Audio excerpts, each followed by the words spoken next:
అది వేచి చూడాలి. ఇక కాంగ్రెస్ ఎంపీ చామల కిరణ్ కుమార్ రెడ్డి మీడియాతో మాట్లాడుతున్నారు. ప్రత్యక్షంగా చూద్దాం. ఖర్చు పెడుతురు ఈ దరిద్రం అటాకులు చేయనిక ఖర్చు పెడుతురు. మరి నువ్వు నీ మోదీ దోస్తు దగ్గరికి పోయి మరి ఎట్లిస్తురు? వరల్డ్ బ్యాంక్ నుంచి 40 కోట్లు 40 బిలియన్ కోట్లు కాదు 40 బిలియన్ అమెరికన్ డాలర్. అది 2026 నుంచి 2035 వరకు శాంక్షన్ చేసిరు. వాళ్ళకి ఖర్చు పెట్టుకొని బాగుపడుర్రా బిడ్డ అని. మనకేమో 25% ట్యాక్స్లు వేసిరు. మీరు కథం గారు బిడ్డ అని. ఇక అది పక్కన పెట్టు. ఈ మధ్య కాలంలో ఈ ఇంటర్నేషనల్ మానిటరీ ఫండ్ నుంచి 2.1 బిలియన్ డాలర్లు శాంక్షన్ అయ్యి $1 బిలియన్ ఇమీడియట్గా రిలీజ్ చేసిరు. అంటే నాకు అర్థం కాంది మోడీ గారికి ట్రంప్ దగ్గరన పాకిస్తాన్కి దగ్గరన ఇవాళ భారతదేశ ప్రజలకు తెలియాలి.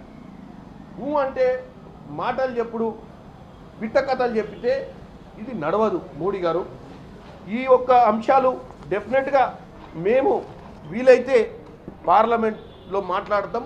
ఎందుకంటే ఇవాళ భారతదేశంలో ఉన్నటువంటి బీజేపీ నాయకులు బ్రహ్మాండమైన పేగుడు మాటలు మాట్లాడు తప్ప వాస్తవంగా భారతదేశ ప్రజలకు ఏమాత్రం మంచి జరుగుతలేదు. పేదవాడు పేదవాడుగానే ఉంటుండు. డాలర్ రేట్లకు రోజు పెరుగుతూనే ఉంది తప్ప మనం ప్రపంచ దేశంలో ఈయన చెప్పినటువంటి విధంగా మనం ఎక్కడ కూడా ముందుకు పోయే పరిస్థితి లేదు. ఇమీడియట్గా ఈరోజు ఇటు కామర్స్ మినిస్టర్ గారైనా ఎక్స్టర్నల్ అఫైర్స్ మినిస్టర్ అయినా ప్రధానమంత్రి అయినా ఇప్పుడు ట్రంప్ తీసుకున్న నిర్ణయాన్ని ఏ విధంగా వీళ్ళు ఈ శాంక్షన్స్ 6 కంపెనీల పెట్టింది కానీ ఈ టారిఫ్స్ విషయంలో కానీ ఏ విధమైన నిర్ణయం తీసుకొని సరి చేస్తారో వాళ్ళు తేట తెల్లం తేయాల్సిన అవసరం ఉంది.